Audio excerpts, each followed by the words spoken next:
are the strongest political force in this country. We will no longer allow the government to oppress disabled individuals. And I would appreciate it if you would stop shaking your head in agreement when I don't think you understand what we are talking about.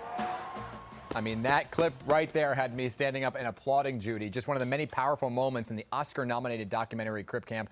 The woman behind that mic right there, Judith Heumann, has been raising her voice to fight for disability rights for decades. Her story starts right here in New York City, and Judy joins me now. I am so honored to speak with you this morning. Welcome to the Pick 7 Morning News.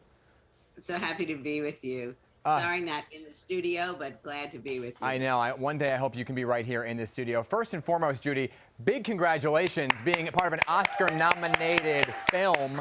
You're just back from California. Just how was the entire experience being at the Oscars? It was amazing and surreal.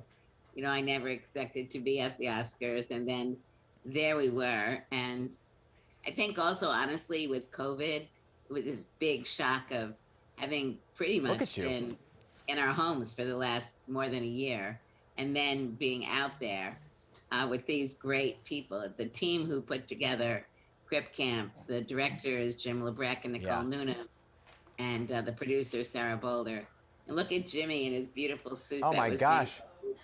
I know, it's made by Gucci, right? And you guys are all dolled up looking beautiful. By the way, Judy, I saw one of your Instagram posts, and it struck me that the Oscar stage, for the first time, you said there was a ramp on the stage, right?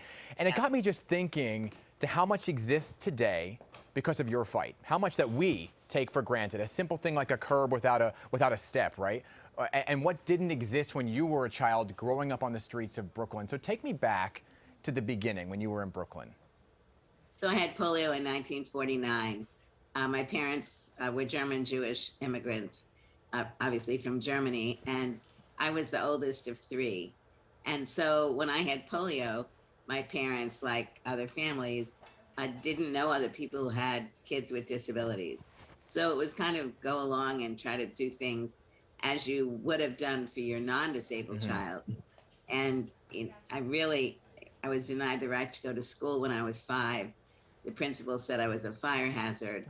And it kind of went from there. I didn't get to go to school till the middle of the 4th grade, and then I was in segregated classes for disabled children. Wow. I think, you know, one thing that's very important about this film and other pieces of, you know, books and other means of getting information is to show that the movement is way more than any one person. Yes. Like anything, it's got, you know, Crip Camp really illustrates the depth of emotion and commitment that people have when trying to both improve their lives and the lives of others. And I think that's really what Crip Camp is, an example of what we and other movements have been doing.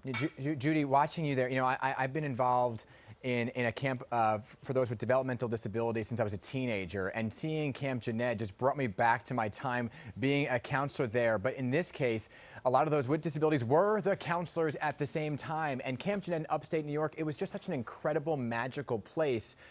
Now, how did it really jumpstart, though, your fight for equality and disability rights back then? I think when we were at camp and when we were together as disabled individuals, and I really want to be clear that I don't support segregated programs, but I do believe it really is important for whether it's women or people of color or gender difference, that people have the opportunities to come together and really speak with peers. And I think that was one very important part of Camp Jeanette and Camp Oakers that I had gone to earlier. The ability of talking to people your own age who had disabilities where we didn't feel different. You know, we felt that we were part of a similar community. And so, you know, we were able to have fun and do things in ways that others felt we maybe couldn't. But equally importantly, it really was a time for us to begin to discuss what our concerns were. Right. You know, what was our future going to look like? We didn't see ourselves in children's books, in history books, in movies. You know, we saw ourselves being portrayed as hopeless people. And so that, I think, was one of the very important parts of Camp Jeanette. And now you are in the history books, Judy. You are the history maker, the change maker here. You know, the film had me crying, laughing, cheering. And I guess, you know, it opened my eyes that I can't believe it took until 1990 to get the American with Disabilities Act passed, right? And I guess that's the sobering truth, is that the fight is just far from over.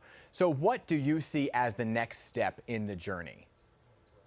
A growth of the disability rights movement, a recognition of non-disabled people, that disability is something that anyone can acquire at any point in your life, temporarily or permanently, that instead of being afraid of us, people should be joining with us and supporting what we're trying to do, because it will benefit you all in the end. Right, and so, you know, I was actually watching one of your interviews with Trevor Noah, and he said, as an able-bodied person, and what did you say back to him? I said to him, I don't use the word able-bodied, I use the word non-disabled, because you could become disabled at any point. And he responded, "Are you threatening me?" And I think, you know, I was a little taken aback by the word. But I want to say that I think his response is what people think about disability. They feel threatened, and that's why I make the point I just was, that one feels threatened about something you don't understand. Yeah. But one doesn't need to feel threatened. You may feel vulnerable. But really, I think it's very important that non-disabled individuals recognize the fact that working with us is for their benefit. Yeah, I mean, you sent out a tweet, Judy. I just want to read it because it was pointed out to me this morning by our producer. You said, "Don't call me differently abled, special needs, handicapable. Don't say ability when you mean disability. I am disabled. I am proud of my disability, and I'm proud of my community." And we applaud that. We applaud you for everything that you have done, because without you and your voice and rallying, I don't know if they would have seen the change that we see on the streets today. And I want to bring in the team right now, because I know everybody is just in awe of you and the change maker that you are growing up on the streets of Brooklyn. OG watched the film this week. I know I did, because it was on my list of things to watch. But then after I saw that clip from the Oscars of you saying, "Don't nod your head at me like you understand." You do not. That is, your last name's Heumann. That is a human experience that I know every single person has felt, where you're voicing your opinion, where you're saying, "This is where you're hurting me," and someone's going like, "Yeah, I get it," but you know they're not even listening. They just want you to shut up. And I also love the advice you gave: if you don't fight for what you believe in for yourself, you're never gonna get it. So thank you for that. Yeah. Because from now on, I am fighting. Yeah. Because of you. If they say you're fighting too much, I'm gonna say, blame Judy. She made me. So thank you.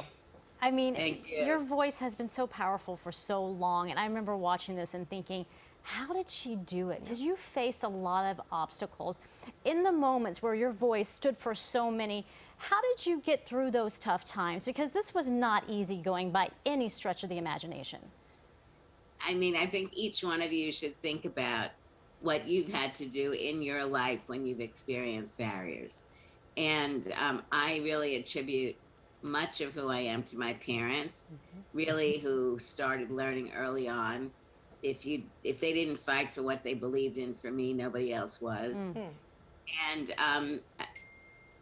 you know, to me, it's being from Brooklyn. And I mean that in a serious way. You know, some of you are from New Jersey and wannabes to New York.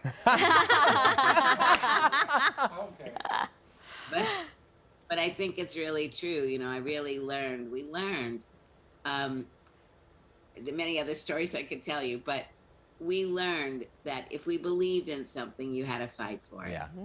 And you learned that if you didn't fight for it, and other people can't necessarily do that. So it's really working with people, helping people find within themselves the ability to tell their story, not to feel embarrassed or ashamed, and get support from other people that their stories are similar. You tell it, Judy. You tell it. And Judy, when we're on the flip side of this pandemic, I want you to take me through Brooklyn, okay, and your old stomping grounds, and I will take you to New Jersey, and I'll show you everything New Jersey has to offer. All right, Judy?